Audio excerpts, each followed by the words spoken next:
অন্যের ফেসবুকে like comment share করে কী লাভ হবে আপনার? কী লাভ হবে বলেন?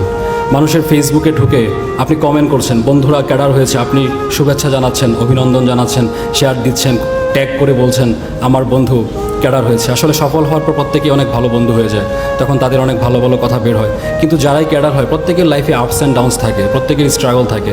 আপনি একজন মানুষের ফেসবুক ওয়ালে প্রোফাইলে লাইক রিয়েক্ট কমেন্ট এগুলো করে আপনার কিছু লাভ হবে না, এটা আপনি জানেন। এমন না যে এই মহা সায়েন্স আপনি জানতেন না, আমি বলার পর আপনি চিন্তা করছেন হ্যাঁ ঠিকই তো বলেছে।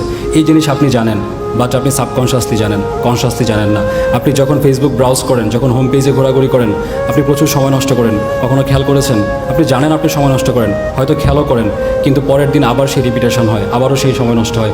আমার কাছে মনে হয় ফেসবুকের হোম পেজ বর্তমান সময়ে সবচেয়ে বেশি ডিলিউশন ক্রিয়েট করে। আপনাকে সবচেয়ে বেশি প্রবঞ্চনার শিকার হতে হয় ফেসবুকের হোম পেজে ঢুকলে।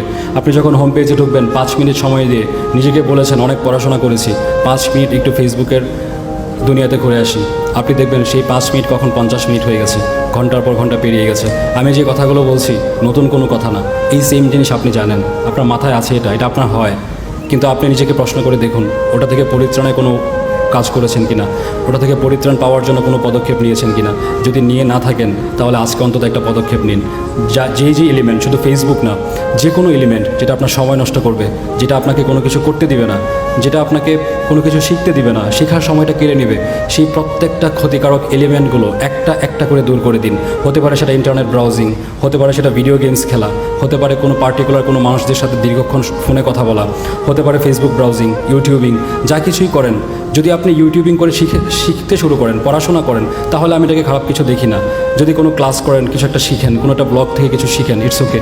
কিন্তু আপনি যখন বুঝবেন শুধু বিনোদনমূলক কাজে আপনার সময় নষ্ট হয়ে যাচ্ছে, তাহলে আপনাকে সেই কাজ বন্ধ করতে হবে।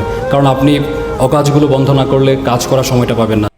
ভিডিওটি যদি ভালো লাগে অবশ্যই সবাই লাইক শেয়ার কমেন্ট করবেন। ধন্যবাদ সবাইকে।